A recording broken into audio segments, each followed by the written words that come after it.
Nama saya Marlita, kelas 11 MIPA, nomor absen 15. Di sini saya akan menjelaskan tentang laju reaksi. Laju reaksi didefinisikan sebagai perubahan konsentrasi reaktan maupun produk.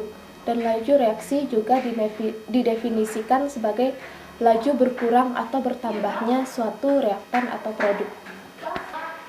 Laju reaksi secara umum dapat dirumuskan sebagai V sama dengan delta dalam kurung C dibagi delta T sama dengan D dalam kurung C dibagi DT.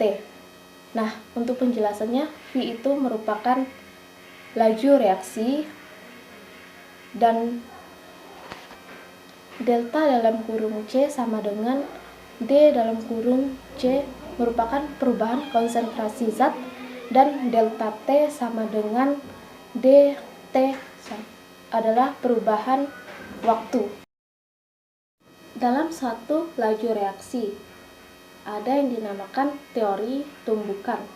Menurut teori tumbukan, suatu reaksi berlangsung karena adanya tumbukan antar partikel bereaksi.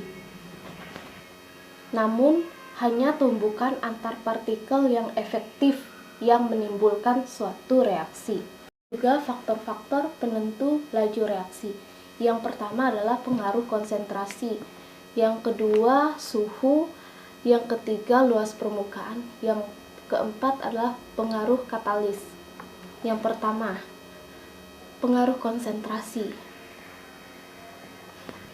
Konsentrasi larutan merupakan jumlah partikel yang saling bertumbukan. Jika suatu reaktan mengalami pertumbukan yang efektif, maka produk akan banyak dihasilkan. Dan juga makin besar laju reaksinya. Yang kedua, pengaruh suhu. Nah, jika suhu dinaikkan, maka energi kinetik yang didapatkan akan meningkat dan juga akan menghasilkan reaktan yang besar dan kemudian menghasilkan produk yang besar pula. Dan juga laju reaksi akan semakin besar. Faktor yang ketiga adalah pengaruh luas permukaan. Jika suatu permukaan luas, maka akan memberikan peluang suatu tumbukan yang efektif.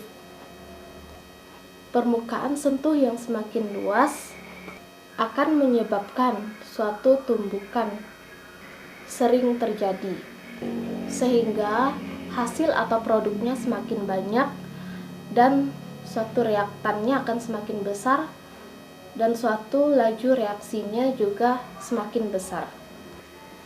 Yang keempat adalah pengaruh katalis. Katalis merupakan zat yang dapat mempengaruhi laju reaksi. Dalam hal ini, ada energi aktivasi yang dipengaruhi oleh katalis. Nah, terjadinya katalis apabila aktivasinya kecil dan tidak terjadinya katalis apabila energi aktivasinya besar. Demikian yang dapat saya jelaskan dalam laju reaksi pelajaran kimia kelas 11. Mohon maaf apabila ada kesalahan kata.